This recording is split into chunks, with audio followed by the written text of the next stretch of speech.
بسم الله الرحمن الرحيم ولو جعلناه قرآنا أعجميا لقالوا لولا فصلت آياته أعجمي وعربي قل هو للذين آمنوا هدى وشفاء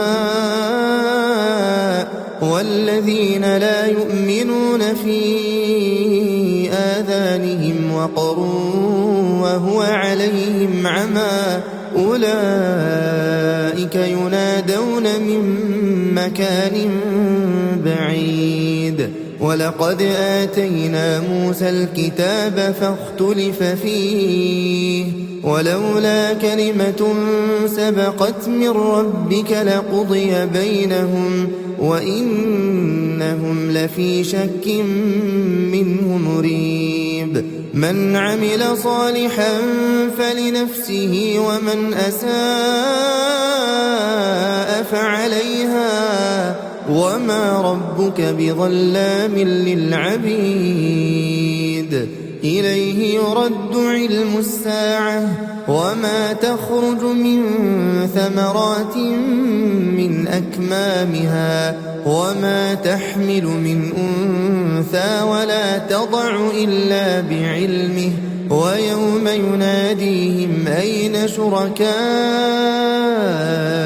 قالوا آذناك ما منا من شهيد وضل عنهم ما كانوا يدعون من قبل وظنوا ما لهم من محيص لا يسأم الإنسان من دعاء الخير وإن مسه الشر فيئوس قنوط نحمده ونصلي على رسوله الكريم أما بعد فأعوذ بالله من الشيطان الرجيم بسم الله الرحمن الرحيم ورب اشرح لي صدري ويسر لي أمري واحلل عقدة من لساني يفقه قولي واجعل لي وزيرا من أهلي ربنا زدنا علما اللهم أحسن عاقبتنا في الأمور كلها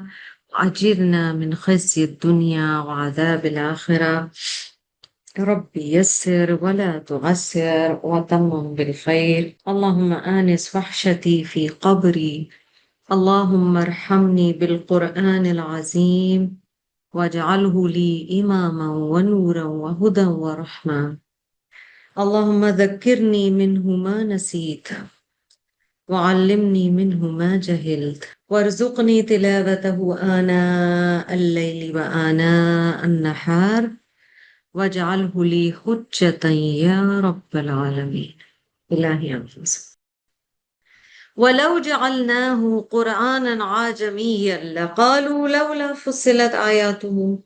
Had we revealed this Quran in a foreign language, they, that is the same people, the people of Makkah, would have said, why have not its verses been made clear in our language? Ajamiyu wa Arabi. Why a foreign language while the audience is Arab? اللہ تعالیٰ یہاں بتا رہے ہیں کہ عربی میں کلام اللہ نازل ہوا ہے. اگر کلام اللہ عربی میں نازل نہ ہوا تھا، کسی اور زبان میں نازل ہوا ہوتا، تو یہ لوگ اس پہ بھی شکایت کرتے، کوئی نہ کوئی اعتراض کرتے، کہتے کہ یہ اس زبان میں نہیں، اس میں نازل ہونا چاہیے تھا، یوں نہیں یوں ہونا چاہیے تھا. لیکن جس کو نہیں ماننی نا کوئی چیز، آیا نمبر 44 میں ہمیں یہی بتایا جا رہا ہے کہ ان کو کیونکہ ماننا نہیں ہے and it doesn't suit them to agree, they will always come up with some justification, some questions. تو اسی لیے یہاں پر کہا جا رہا ہے اور اگر ہم اسے عربی کے علاوہ کسی اور زبان کا قرآن کر دیتے تو کفار ضرور کہتے اس کی آیتیں کیوں نہ واضح کی گئیں، لولا فصلت آیاتہ. فصلت لفظی سورہ کا نام ہے نا، اور فصلت کا مطلب ہے جو واضح کی گئی ہوں. آیات کے لیے لفظ آیا. کیا کتاب عجمی ہے اور نبی عربی ہے؟ یعنی they would have said this. اچھا، یہ دو ورڈز ایک دوسرے کے اپوزٹ آتے ہیں. آپ کو پتہ ہے عرب کے لوگ اپنی لینگویج پر، اپنے کلچر پر بہت they had pride in their language and in their culture. Quran root قاف را حمزہ ہے، آجمی کا روٹ عین جیم میم ہے، عربک سپیکنگ عربی ہے اور یا عرب علاقے سے، اور عجمی جو ہے وہ ہے جو نان عرب سپیکنگ، تو ہم لوگ بیسکلی عجمی ہیں۔ فصلت میں فا صاد لام روٹ ہے، تو اللہ تعالیٰ یہاں پر بتا رہے ہیں کہ اگر ایسے ہوتا تو ان لوگوں نے یہ بات کہنی تھی۔ لولا فصلت آیاتہ جو کہا گیا ہے، تو اس میں بیسکلی وہ یہ کہتے کہ کیوں یہ قرآن عربی میں نہیں نازل ہوا، لولا فصلت آیات، یعنی عربی از دا اونلی لینگویج جو اس تفصیل سے قرآن کے معنی کو بیان کر سکتی ہے، اور یہ اللہ تعالیٰ کا وزڈم ہے، اور جتنا ہم عربی میں ڈیپر جاتے ہیں ہم ریئلائز کرتے ہیں that this is actually true, کوئی اور زبان جسٹس نہیں کر سکتی۔ یا یہاں پر یہ بھی معنی ہے نا کہ یہ نبی صلی اللہ علیہ وسلم کی زبان ہے، اس لیے قرآن عربی میں ہے۔ بہانہ بیسکلی یہ لوگ بتا رہے تھے، قرآن یہ کہہ رہا ہے کہ ابھی تو قرآن عربی میں ہے نا، تم لوگوں کو تو سمجھ بھی آ رہا ہے تو تم لوگوں کو مان جانا چاہیے، لیکن ابھی بھی تم لوگ اعتراض کر رہے ہو۔ اللہ تعالیٰ آگے فرماتے ہیں قُلْ هُوَ لِلَّذِينَ آمَنُوا هُدًى وَشِفَاءٌ، کہہ دیجئے اے نبی صلی اللہ علیہ وسلم، وہ قرآن یعنی یہ قرآن یا وہ قرآن ہوا ہے نا ان لوگوں کے لیے جو ایمان لائے، ہدایت اور شفا ہے۔ یہ دو ورڈز ہائی لائٹ کر لیجئے، قرآن ہمارے لیے کیا ہے؟ دیز ٹو تھنگز، ہدایت اور شفا۔ Say, O Prophet صلی اللہ علیہ وسلم, for the believers or to the believers it is a guide and healing۔ اور پھر اللہ تعالیٰ آگے فرماتے ہیں وَالَّذِينَ لَا يُؤْمِنُونَ فِي آذَانِهِمْ وَقْرٌ وَهُوَ عَلَيْهِمْ عَمًى، اور وہ جو ایمان نہیں لاتے ان کے کانوں میں بوجھ ہے اور وہ ان پر اندھا پن ہے۔ یہ نہیں کہا گیا وہ اندھے ہیں، وَهُوَ عَلَيْهِمْ عَمًى، یہ قرآن ان کے لیے اندھے پن کا سبب بن جاتا ہے۔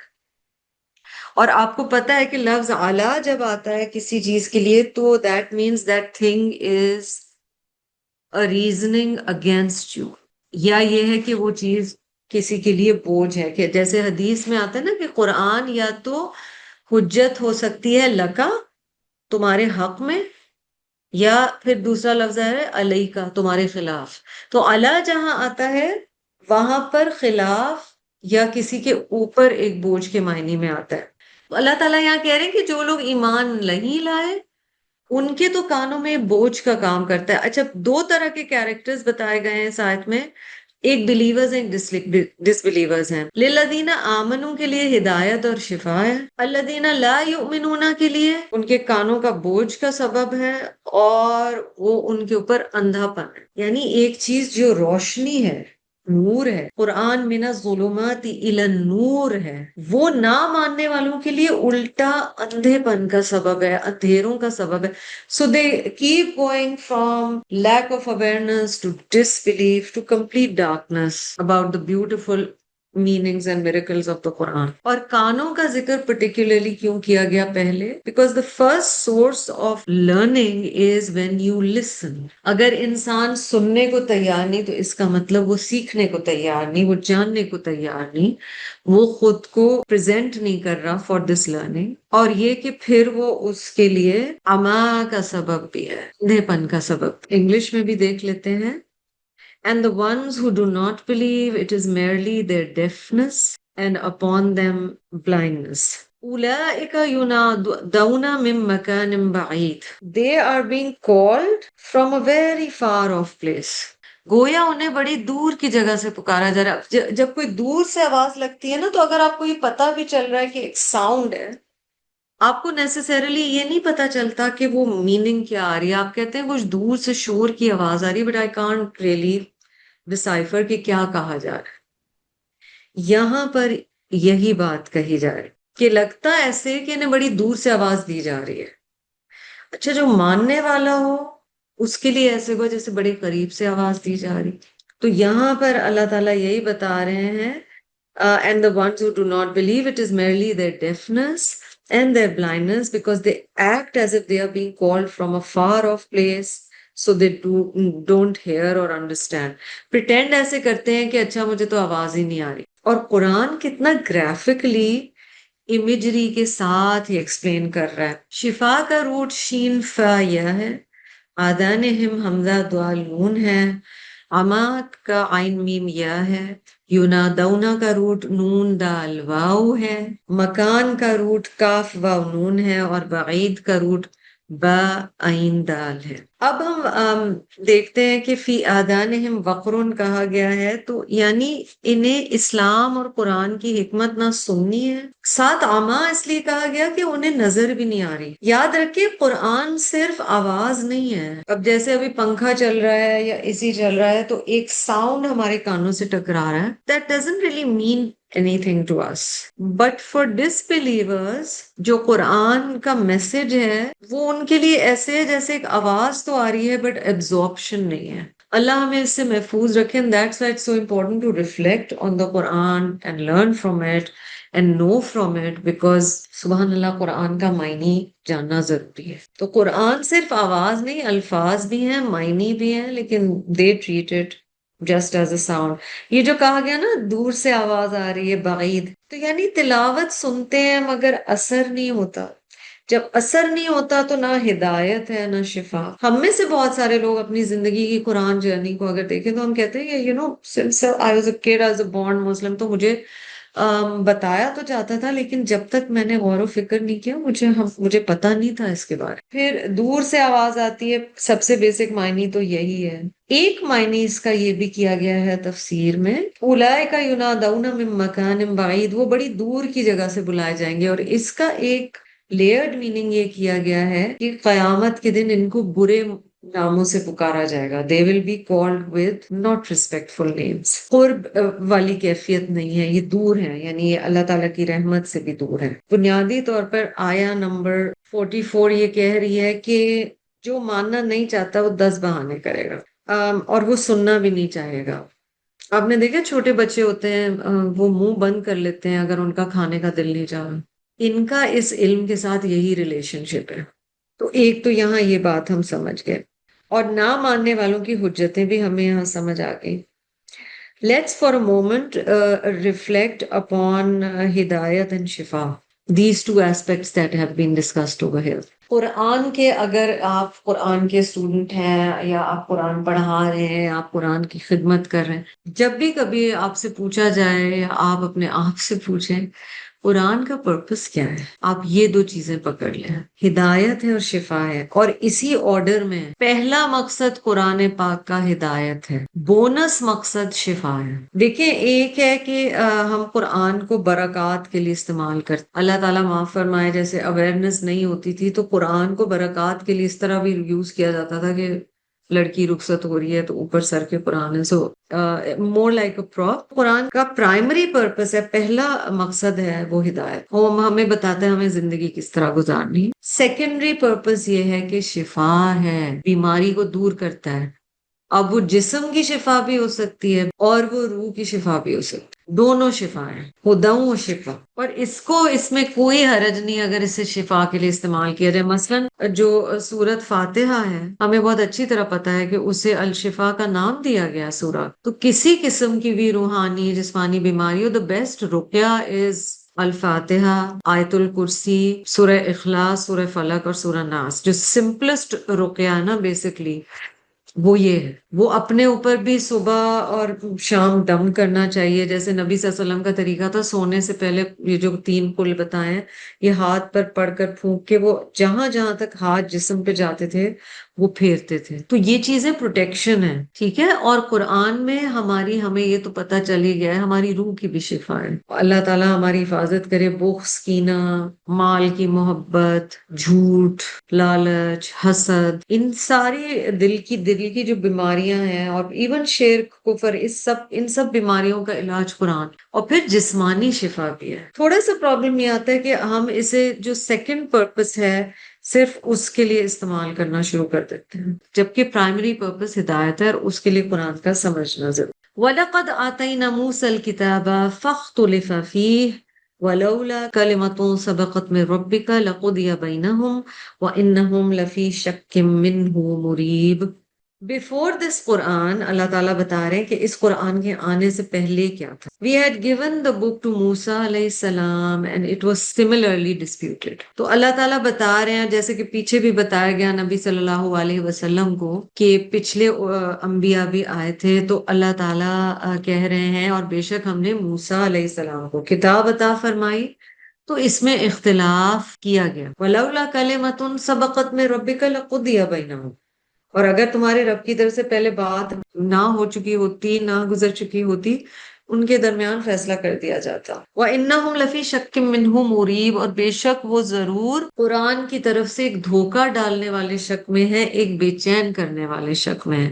آتینا حمزہ تایا فاختلف قال فقضی قاف ضادیا.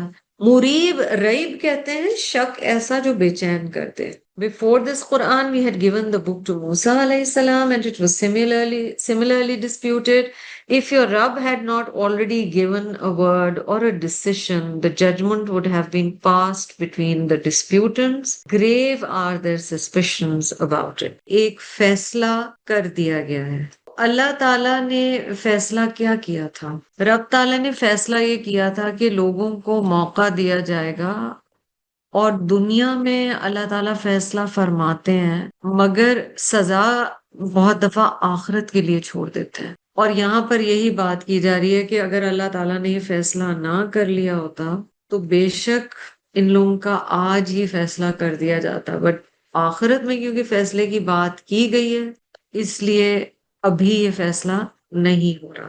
بنیادی طور پر یہاں ان لوگوں کی ہپوکریسی کی بھی بات کی گئی ہے پچھلی آیت میں کہ ان لوگوں کی جب یہ بہانے کیا کرتے تھے اور انہیں نہیں ماننا ہوتا تھا تو یہ کس طرح سے کبھی زبان کا بہانہ کرتے تھے کبھی کہتے تھے نبی جو ہے وہ انجل کیوں نہیں ہے. اور پھر اس آیت میں موسیٰ علیہ السلام کا ایگزامپل دیا گیا. ہارڈلی قرآن میں کوئی سورہ ایسی ہمیں ملے گی جس میں موسیٰ علیہ السلام کا ذکر نہیں ہے. اور یہاں پر اللہ تعالیٰ اپنے پریویس فیصلے کی بات کر رہے ہیں کہ پرانا فیصلہ کیا کیا گیا ہے. بنیادی طور پر بات یہ کی گئی ہے کہ لوگوں نے آلریڈی سوچ رکھا تھا اور کچھ لوگ نہیں مان رہے اور باقی لوگ جو ہیں وہ مان رہے ہیں. اللہ تعالیٰ کا فیصلہ یہ ہے جو بنیادی طور پہ ہم بات ہو رہی ہے کہ یوم حشر پہ فائنل فیصلے ہوں گے. اگر اللہ تعالیٰ نے آلریڈی یہ بات نہ کہہ دی ہوتی تو ابھی ہی پتہ چل جاتا ہے کہ ریالٹی کیا ہے. اچھا اس دنیا میں نا پتہ نہیں چل رہا ہوتا ہے کہ ماننے والا کون ہے اور نہ ماننے والا کون ہے لیکن آخرت میں بالکل واضح ہو جائے گا اور یہ بات یہاں پر بتائی گئی ہے. کلمتن جو یہاں پر کہا گیا نا what does that actually mean? It means the respite یعنی جو مہلت عمل دی گئی ہے یا اللہ تعالیٰ نے جو مہلت دی ہے کنسیشنل پیریڈ دیا ہے کہ سزا جو ہے وہ مرنے کے بعد ہوگی.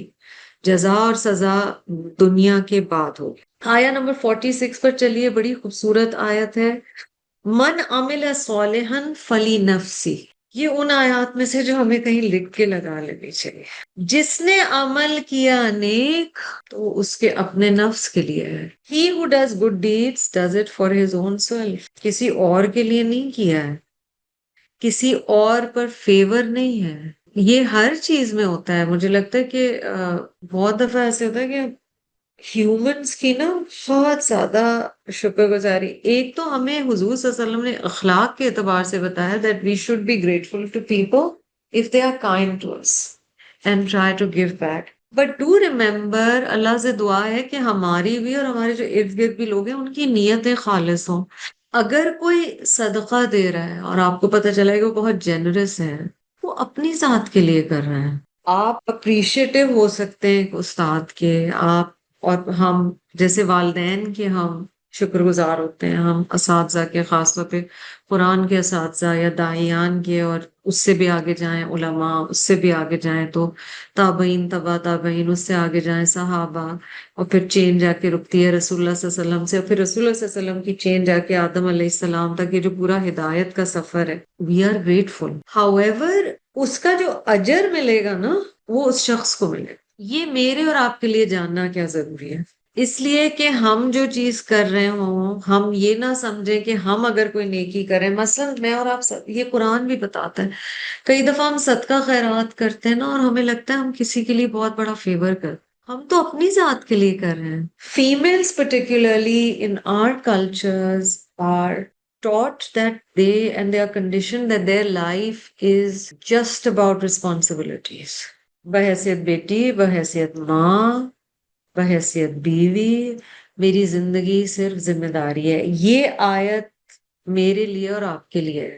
من عامل صالحا فلنفسہ، اس کا فائدہ تمہیں خود ہی ہونا ہے. So in explanation, tell yourself, this is the one thing, and I say this for myself and I say this for all beloved sisters and friends. This is the one thing you are doing for yourself. For once in your life, this is what you're doing for yourself.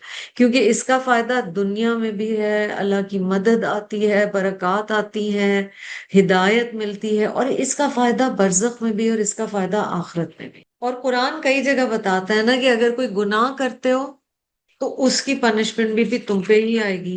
تو اگلا حصہ دیکھیں، اور یہ قرآن کا balance ہے. وَمَنْ أَسَاءَ فَعَلَيْهَا، پھر آپ دیکھیں اللہ آیا ہے. And he who commits evil, it will be upon him. اس کے اوپر ہی سزا ہے. And he who commits evil does so at his own peril. وہ اپنی رسک پہ گناہ کر رہا ہے، کیونکہ اس کا سزا بھی جو ہے وہ اسی شخص کو ملے گی. جو نیکی کرتا ہے وہ اپنی ذات کے لیے کرتا ہے، اور جو برائی کرتا ہے تو اپنے خلاف ہی کرتا ہے. وَمَا رَبُّكَ بِظَلَّامٍ لِّلْعَبِيدِ، اور تمہارا رب بندوں پر ظلم کرنے والا نہیں ہے. Your Rabb is never unjust to his servants. And your Rabb is never unjust to his servants. اللہ سبحانہ تعالیٰ کبھی سزا دینے والے نہیں ہیں، غلط سزا دینے والے یا ظلم کرنے والے نہیں. عصا کا روٹ سین واو حمزہ ہے، اور للعبید کا روٹ عین با دال ہے. تو ہمیں رب پہ بھروسہ ہونا چاہیے اور اپنے آپ کو یہ سمجھا لینا چاہیے کہ ہم جو نیکی کر رہے ہیں وہ ہم اپنے لیے کر. گریٹفل ہونا is great, but I hope کہ ہم تھوڑا سا جو باریک سا فرق ہے نا وہ سمجھ رہے ہیں دونوں چیزوں میں. اچھا، اس کا فائدہ کیا ہوگا؟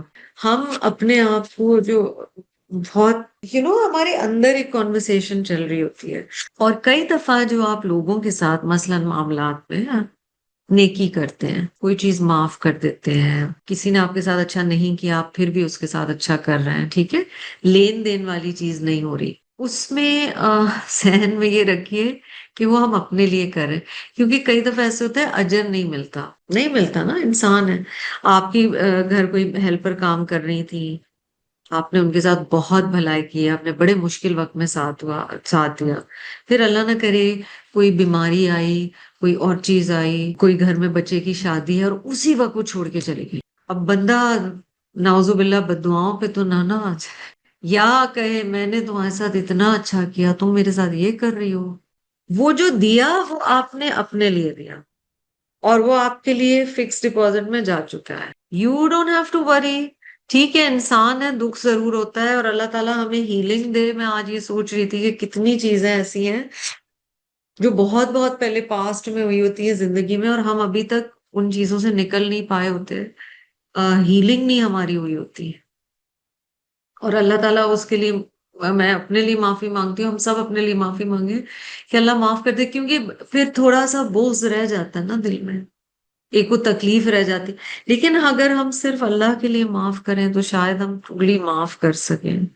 تو کہا جا رہا ہے جو نیکی ہے، مثلاً اس قرآن کی تعلیم میں ٹائم لگا رہے ہو، اپنے اعمال کو بہتر کرنے کی کوشش کر رہے ہو، توبہ کی کوشش کر، یقین کرو یہ سارا فائدہ تمہیں ہی ہونا ہے. کوئی گھاٹے کا سودا نہیں ہے، اور اللہ اپنے بندوں پہ کبھی ظلم نہیں کرتا. اگر 1% بھی کوشش کی ہے، آپ کو ان صحابی کا واقعہ یاد ہوگا جب ایک جنگ کے موقع پہ کال دی گئی کہ سب مال لے کے آئے، مسلمانوں کو بہت ضرورت ہے، اور امیر ترین صحابہ اتنا کچھ لے کر آئے. ایک صحابی پوری رات مزدوری کرتے رہے ہیں آم کے باغ میں یا کھیت میں یا جس طرح، ان کے ہاتھ میں کچھ چند کھجوریں مٹھی میں ہیں. That's all he has. اور وہ شرما رہے ہیں اور وہ آگے نہیں آ کے دے رہے کہ لوگ اتنی بڑی چیزیں لائے ہیں، میرا یہ چھوٹی سی چیز کیا ہے. اور نبی صلی اللہ علیہ وسلم کو اللہ تعالیٰ اطلاع دیتے ہیں اور نبی صلی اللہ علیہ وسلم انہیں بلاتے ہیں، ان کے ہاتھ سے وہ کھجور لے کے وہ جو پورا پہاڑ بنا ہے نا ڈونیشنز کا، اس کے ٹاپ پہ رکھتے ہیں. فلی نفسی، 4 کھجوریں افورڈ کر سکتے ہیں، فلی نفسی. انسان نا تھوڑا اسٹوپڈلی کئی دفعہ سوچ رہا ہوتا ہے، جس رب نے دیا ہے وہ کیوں کوانٹٹی یا مال کی سے امپریس ہوگا؟ رب یہ دیکھ رہا ہے کہ تمہارے پاس کتنا ہے، اس میں سے تم کتنا دے رہے. رب تمہاری مجبوریاں بھی جانتا ہے، تمہارے دل کا حال بھی جانتا ہے. کئی لوگوں کے نیچر میں ریسنٹلی پڑھ رہی تھی اور مجھے اتنی وہ پیاری بات لگی. اس میں کوئی ایکسپرٹ کہہ رہے تھے کہ آپ اس طرح سمجھیں کہ ایک بچہ ہے جسے ماحول ملا ہے، اس کے ماشاءاللہ والدین نماز پڑھنے والے لوگ تھے، نیک لوگ تھے، اس کی اچھی تربیت کی، ماں باپ کو بھی اس کا ثواب جا رہا ہے. لیکن ایک بچہ ہے یا ایک ینگ پرسن ہے، جب تک وہ گرو ہوتا ہے اس نے اپنے گھر میں بہت غلط حرکتیں ہوتی ہوئی دیکھی ہیں، اللہ نہ کرے، یا اس کے فیملی کو اتنی ریلیجس اویئرنیس تھی، وہ جب کرے گا اپنی مرضی کے خلاف، کلچر کے خلاف، جو انہیرنٹ بلیف سسٹمز امبیڈڈ ہوتے ہیں ان کے خلاف جائے گا، اس کا ثواب زیادہ ہے، کیونکہ اس کے لیے آسانی نہیں تھی اپنے نیچر کے خلاف جانا، اپنے والدین کے خلاف جانا. جز نمبر 25 پہ چلیے. اللہ تعالیٰ آیا نمبر 47 میں ارشاد فرماتے ہیں، الیہ یرد علم الساعہ. To him alone is referred the knowledge of the hour of doom.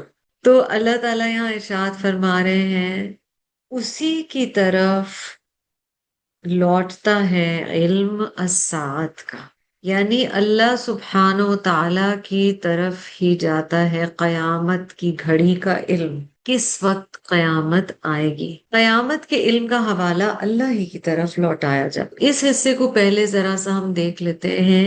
اللہ تعالیٰ بتا رہے ہیں اور اس کی تفسیر یہ کی گئی ہے کہ، اور اس آیت میں جو بتایا گیا ہے، غیب کا علم ہم بھی بہت دفعہ بات کرتے ہیں، لیکن یہ وہ آیت ہے پارہ نمبر 25 کی، ماشاءاللہ 25ویں سیڑھی قرآن پاک کی. یہاں یہ بتایا جا رہا ہے کہ غیب کا علم اللہ کے پاس ہے.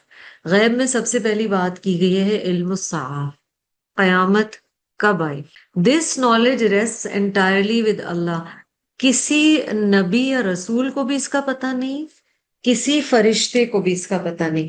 یہ ہمیں کس چیز سے پتہ چلتا ہے؟ یہ ایک حدیث ہے میرے سامنے. جبریل علیہ السلام آتے تھے اور نبی صلی اللہ علیہ وسلم سے سوال کرتے تھے. ایک حدیث ہے نا جس میں جبریل علیہ السلام آئے سوال کر رہے ہیں. سو کائنڈ آف سمجھے ٹیسٹ کہ مطلب نالج صحیح، ظاہر ہے اللہ تعالیٰ علم غیب جانتے ہیں تو اللہ تعالیٰ کو پتہ تھا، لیکن نبی صلی اللہ علیہ وسلم کے ریمائنڈر کے لیے اللہ تعالیٰ اس کی حکمت بہتر جانتے ہیں. محمد صلی اللہ علیہ وسلم جو تمام انسانوں کے سردار ہیں، نبی صلی اللہ علیہ وسلم سے جبریل علیہ السلام نے پوچھا تھا کہ قیامت کے بارے میں سوال کیا تھا کہ کب آئے گی، اور حضور صلی اللہ علیہ وسلم کا جواب اس حدیث میں دیکھیے، ما المسئول عنہا بعالم من السائل.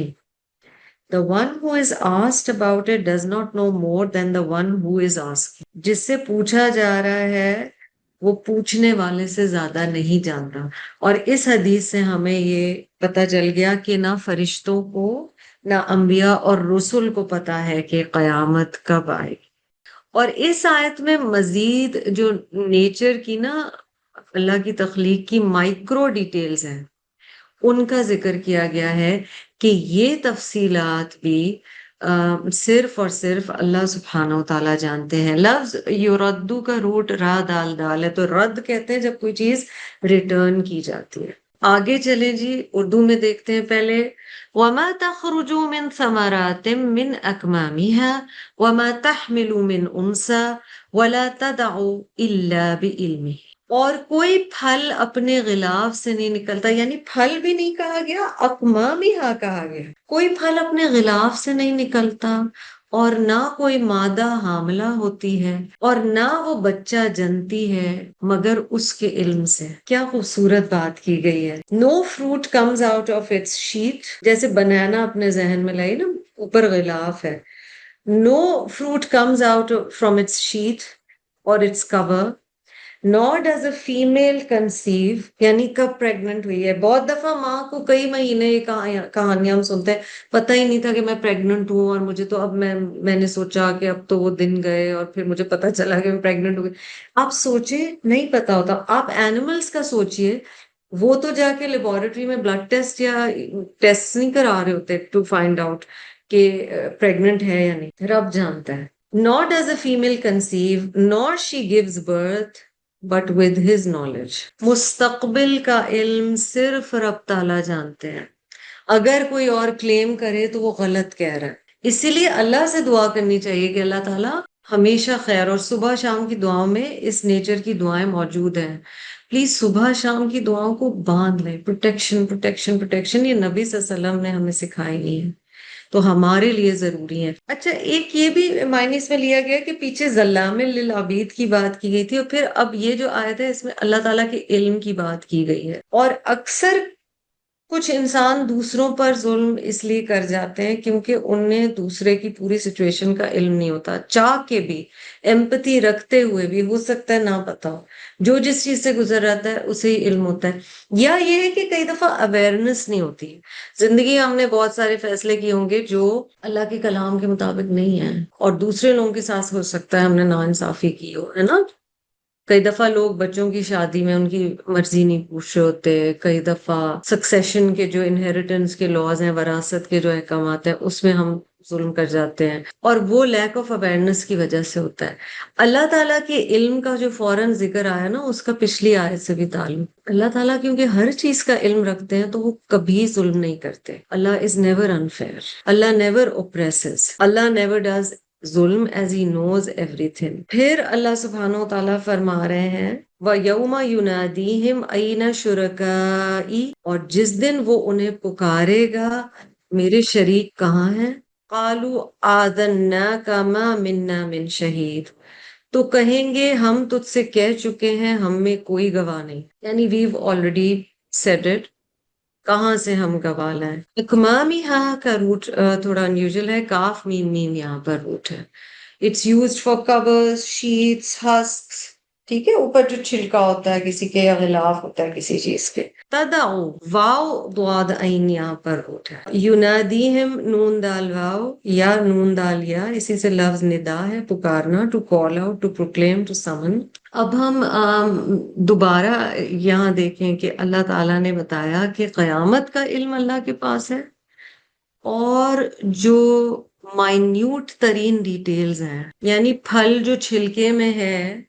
کئی دفعہ آپ بنانا خریدتے ہیں، اوپر سے بڑا اچھا لگ رہا ہوتا ہے، بالکل نہیں لگتا خراب ہے.